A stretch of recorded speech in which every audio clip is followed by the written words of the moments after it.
नमस्कार, आप सभी का स्वागत है। Most welcome friends.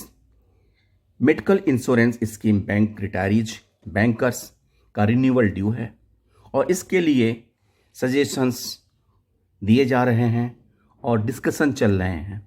ऐसे में United forum of bank unions ने 7 जुलाई को 22 को एक पत्र आईबीए के एचआर डिपार्टमेंट के एडवाइजर को लिखा है। Group medical insurance scheme, this has reference to the discussion we had with the IBA on 8 June 22 regarding the ways and means to bring down the rate of premium on the group medical insurance policy, particularly with the reference to the policy applicable to the retirees. This is very important and urgent because the premium has been going up steeply year after year as under.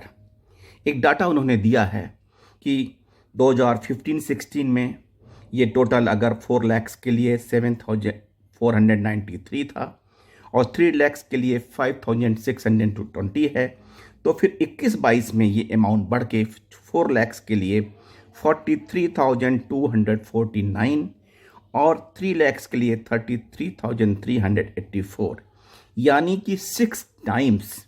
अगर आप compare करके detail देखें, chart जो मैं आपको clipping में दे रहा हूं, तो आप देखेंगे कि 6 टाइम इंक्रीज हुआ है। यानी कि 16 से लेके 22 6 साल के बीच में 3 गुना होना। इतना तो फिक्स्ड डिपॉजिट आपका 3 गुना नहीं हो रहा है जितना कि प्रीमियम 3 गुना हो रहा है। और कैसे रिटायर्ड पर्सन इसको अफोर्ड करेंगे? मोस्ट आप तो समझिए कि ये पैसा 1 महीने या 1.25 महीने के पेंशन के बराबर है। यानी कि अगर आप प्रीमियम देते हैं तो 1.25 महीने आप जीरो पेंशन के हकदार होंगे, आपके पास कुछ नहीं रहेगा। यानी आपके पास लिवलीहुड खाने का कुछ नहीं रहेगा। और ये इसकी स्टाफ वेलफेयर स्कीम कही जा रही है कि रिटायरीज के पेंशनर के लिए वेलफेयर वाली स्कीम है। In view of the above, we need to revisit some of the ingredients of the scheme with a view to reduce the premium with a affordable to the retirees. Keeping this in view and as discussed and explained in the meeting on 8 June 22, we submit the following for the consideration of IBA in order to suitably amend our 10th bipartite settlement/7 joint note. इसमें point wise इन्होंने दिया है। First point है the existing uniform rate of the bed charges, room rent as per day of rupees 5,000 uniformly applicable all over the country may be revised and refixed in a graded manner according to the areas like metro, urban, semi-urban, etc. are based on the population bracket of the centers. Second, for certain specific treatments, some ceiling or cap may be worked out if found necessary. Third, the basic policy can be designed to cover all treatments of normal diseases, surgical treatments, but exclude very major and complicated surgical treatments like kidney transplantation, major heart brain surgery, etc. These complicated surgery and otherwise uncommon treatments in the normal course may be made optional at the choice of the insured at the additional premium. Fifth, the policy relating to in-service employees and retirees can be clubbed together as a single composite policy with Part 1 for in-service employee and Part 2 for the retirees.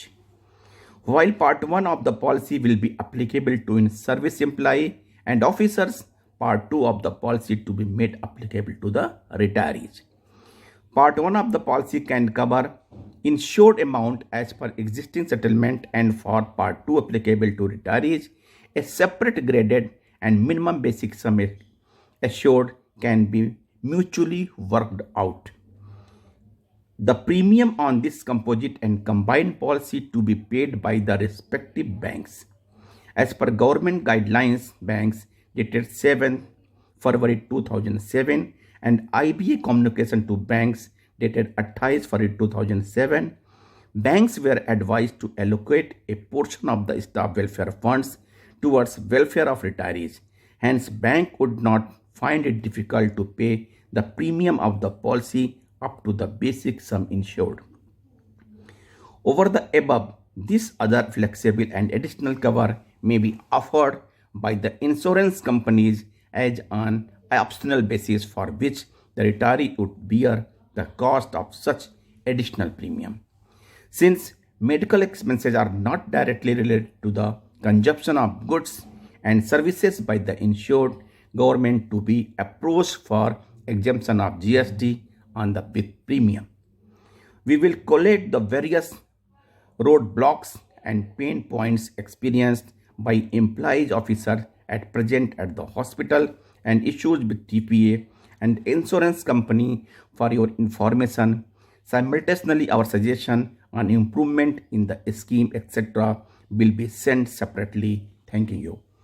Friends, कुछ सुझाव आपके यूबीयू ने अच्छा दिया है, लेकिन इसमें दो मुख्य बातें होनी चाहिए। गवर्नमेंट जीएसटी कम करे, दूसरा premium it must be paid by the employer bank.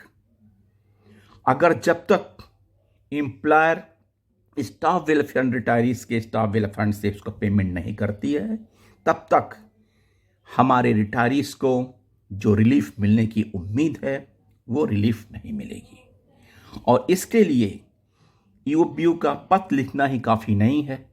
जब तक हमारे अक्टूबर में यानी कि जुलाई महीना आ गया है, अगस्त सितंबर यानी 15 सितंबर तक ये हमारे पास वक्त है, क्योंकि हर साल मुद्दा उठता है लेकिन प्रीमियम हाइक हो जाता है। अगर इसको रोकना है तो समय रहते बात करनी पड़ेगी, और ये बात केवल चिट्ठी पत्र के माध्यम से नहीं, फेस टू फेस बात करके और इस तरह से करना पड़ेगा कि अगर गवर्नमेंट की अप्रूवल की ज़रूरत हो तो आईबीए प्रपोजल बना के स्टाफ वेलफेयर फंड जो रिटायरीज के लिए एलोकेट किए जाएं उससे पेमेंट करने का प्रावधान करे। और जब तक ये प्रावधान नहीं होगा तो हमारे मोस्ट ऑफ द रिटायरीज इस फैसिलिटी से वंचित रह जाएंगे, क्योंकि ये पॉसिबल नहीं है कि जब 6 गुना हो गया है तो 43,000 का 50,000 ना हो जाए, 39,000 का 47,000 ना हो जाए, और ऐसे में हमारे पेंशनर को ये भुगतान करना डिफ़िकल्ट ही नहीं इम्पॉसिबल हो जाएगा।